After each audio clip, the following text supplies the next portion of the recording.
네, 경제 소식을 빠르고 친절하게 전달해 드립니다. 오늘 굿모닝 경제는 한영대학교 경제금융대학 이정환 교수와 함께하겠습니다. 어서 오세요. 어서 오십시오. 자, 먼저 미국이 반도체 지원법 보조금 지침을 발표를 했습니다. 우리 기업 입장에서는 그렇게 환영할 만한 지침은 아니었던 것 같은데 초과 이익을 공유해야 한다. 그러니까 미국 정부와 공유해야 한다. 이런 지침도 있죠.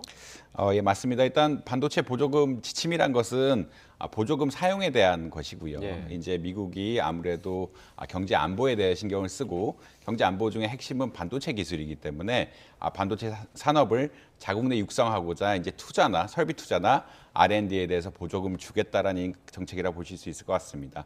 설비 투자에만 50조 이상 아마 투자가 될 것이라고 해서 아마 이제 보조금 정책 중에 굉장히 큰 보조금 정책이고 아까 뭐 뉴스에 나왔지만 바이든 대통령이 굉장히 강조하는 정책이라고 보시면 될 것 같고요.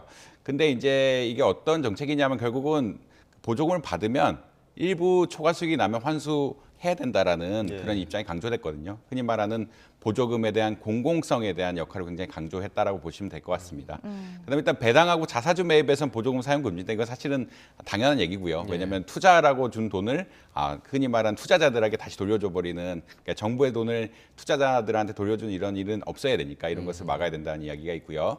그다음에 보육시설, 그러니까 이런 지원금을 받으면 보육시설이라든지 흔히 말하는 ESG 영역에서 사회 영역이죠. 고용이라든지 이런 것들에 대해서 좀 투자를 해라라는 큰 틀에서 정책이 나왔다라고 보시면 될 것 같습니다. 근데 한국 기업에서 아까 말씀드린 것은 이제 말씀해 주신 대로 가장 문제가 되는 것은 이 초과 이익을 일부 환수해 나가겠다라는 이야기고요. 근데 이제 뭐 비율로 이게 주식처럼 비율로 환수해 나가겠다는 이야기는 아니고 일부 보조금에 대해서 적정 비율만큼 수익이 난 부분에 대해서 환수해 나가겠다. 일종의 수익률은 적어들긴 하지만 흔히 말하는 주식 형태로 몇 퍼센트 가져가겠다 이런 이야기는 아니다라고 보시면 될 것 같습니다. 네. 근데 지금 뭐 지난달 우리나라 반도체 수출이 이미 반토막이 됐는데 뭐 인플레이션 감축법에 이어서 우리 기업들의 피해가 좀 더 많이 커지는 것 아닌가요? 사실 제가 말씀 안 드린 부분 중에 핵심 사항이 하나가 있는데 이 보조금을 받으면 중국 등 흔히 말하는 미국의 경제 안보에 위험한 국가들에는 투자를 할 수 없습니다. 사실 삼성하고 SK 하이닉스는 중국에 공장을 세웠고요. 사실 단기간에는 지금 중국 공장 라인 증설한다는 이야기는 없지만 이 규제 자체가 10년이다 보니까 아무래도 10년 동안 증설을 할지 안 할지는 지금 결정하기 굉장히 민감한 이슈거든요. 특히 사실 삼성은 지금 텍사스에 반도체 공장을 세우려고 하고요.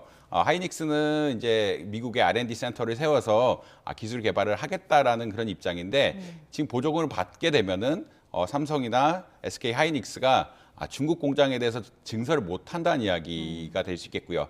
사실 이제 중국이 아무래도 우리나라 반도체 그러니까 반도체 수출에 있어서 가장 중요한 국가라고 말씀드릴 수 있겠고, 중국 경기가 위축되다 보니까 사실 반도체 가격 역시 떨어지면서 흔히 말하는 무역 적자도 발생하고 이런 여러 가지 부정적인 효과가 나타나는데 크게 봤을 때는 좋은 뉴스는 아니죠. 아까 일단은 초과이익 한수도 문제지만 뭐 한국 기업 입장에서는 중국에 투자를 못한다라는 큰 리스크가 있기 때문에 이게 보조금을 받아야 되는지 말아야 되는지, 보조금 금액 자체는 크지만 이걸 받고 해야 되는지 말아야 되는지 흔히 말하는 경영 의사결정을 해야 된다라고 보시면 될 것 같습니다. 예.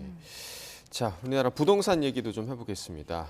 3월부터 이제 청약제도가 개편이 됐습니다. 그러니까 기존 주택 보유자들에 대한 규제가 이제 거의 풀렸다 이렇게 보면 되는 거겠죠. 구체적으로 좀 어떤 내용이 있었나요? 사실 뭐 최근 뉴스에 많이 나오는 것이 미분양 관련 뉴스죠. 미분양 관련 뉴스가 왜 중요하냐면 결국은 미분양이 안 된다 그러면 일단 주택 시장의 주택 가격의 하락, 급락이 우려가 되는 게 하나가 있고요. 그다음에 미분양이 된다 그러면 이미 이 건설을 위해서 투자했던 어떤 기업들이라든지 흔히 말하는 작년 레고랜드 사태처럼 신용 보강을 했던 여러 금융사들이 있는데 이 자본을 댔던 사람들이 돈을 못 돌려받게 됩니다. 이런 것에 따라서 미분양을 좀 낮춰야 돼요. 지금 미분양 제가 알기로는 아파트 미분양이 한 7만 건이 넘어가가지고 뭐 7만 5천 건에 이른다라고 이야기했는데 이게 10만 건 넘어간다면 위험하다라고 보는 분들도 많거든요. 이런 것을 좀 억제하고자 미분양 없애려면 분양률이 올라가야 되는데 이런 분양률이 좀 올라가고자 청약을 조금 쉽게 했다라고 아마 보시면 될 것 같고요. 그래서 기존에는 사실은 1주택자가 청약을 하게 되면 2년 안에 집을 팔아야 됐습니다. 네네네. 자기 집을 팔아야 되는데 이런 조건을 없앴다라고 보시면 될 것 같고 흔히 말하는 무분위 청약이라고 이야기하는데 청약 통장 없이 이제 남는 주택들에 대해서 사실은 이전까지는 뭐 거주지 근처에만 살 수 있었다라고 이야기할 수 있었는데 지금은 아무데나 그러니까 사실 뭐 사고 싶으면 어느 지역에서나 와도 살 수 있게끔 하는 이런 제도 계약을 했다. 그다음에 특별 공급 같은 것도 좀 원활하게 하면서 분양 같은 것들 조금 낮게 좀 시장을 활성화시키겠다라는 이런 큰 목적하에서 정책이 기획됐다라고 보시면 될 것 같습니다. 네.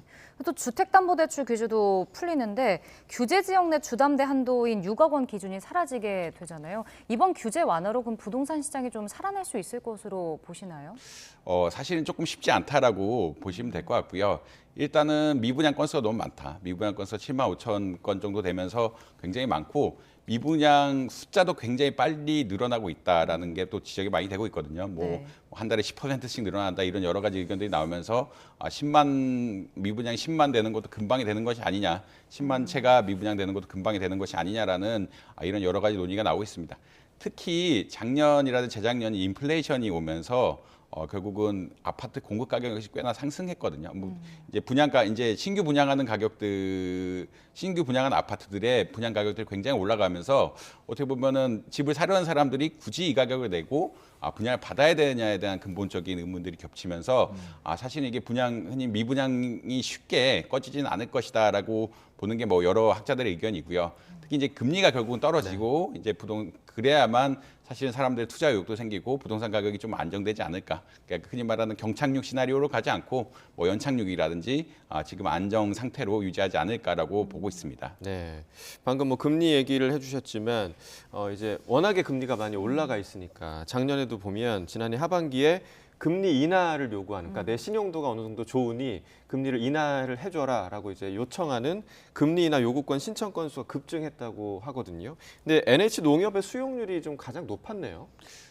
뭐 사실은 수용률이란 것은 뭐 우리가 정확하게 데이터를 판단할 수는 없는 것이라 뭐 특정은행이 잘해준다, 특정은행이 못해준다라고 말하기는 조금 어려운 상황이긴 하고요. 그렇지만 일단 NH가 조금 많이 해줬다는 70%가량 됐다라고 이야기하는데 비교적 확률이 높다라고는 보실 수 있을 것 같습니다.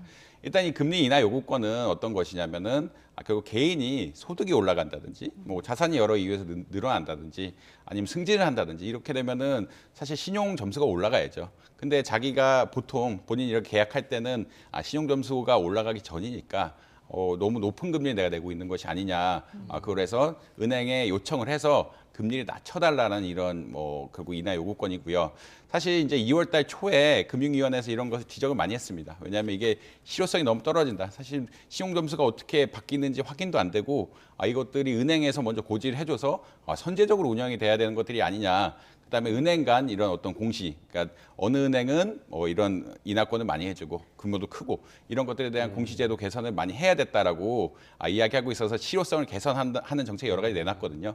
사실 오늘 발표난 것 역시 이런 실효성 개선 정책의 일환이라고 볼 수 있을 것 같고요. 결국은 개인이 신용도가 높아졌다 그러면 적절한 금리를 받을 수 있게끔 하는 이러한 큰 제도 개선 하에서 이루어지고 있는 상황이다라고 보시면 될 것 같습니다. 그럼 이런 거는 은행에다 요구를 하면 은행이 자체적으로 판단을 해서 수용을 하는 건가요? 어떤 건가요? 그래서 이제 이 2월 9일에 금융위안이 나왔는데 금융위에서 얘기했던 것도 어떻게 하면 사실 이게 블랙박스지 않습니까? 신용 점수가 얼마고 흔히 말하는 임금 월급 통장이라고 하죠. 월급 통장 여부, 연체 여부 이런 것들이 종합적으로 결론이 나 있는데 이게 프로세스가 어떻게 되는지 사실 잘 모르니까 이 프로세스에 대해서 설명을 좀 해라. 그리고 이게 만약 탈락을 했다 그러면 왜 어떤 점에 의해서 탈락이 됐는지 그걸 설명해라라는 이야기거든요. 결국은 사실은 뭐 밖에서 볼 수 있는 것은 신용 점수 혹은 월급이 오르는 것인데 이 프로세스 자체는 은행마다 차이가 있을 수밖에 없고요. 그러니까 어느 은행이 더 잘해주느냐가 사실 이런 데이터로밖에 볼 수가 없기 때문에 조금 불공정하다. 그래서 정보 공시를 더 요구하고 있는 상황이다라고 보시면 될 것 같습니다. 자, 마지막 해외 증시 살펴보면 오늘 뉴욕 증시, 유럽 증시 모두 혼조세를 좀 보였어요.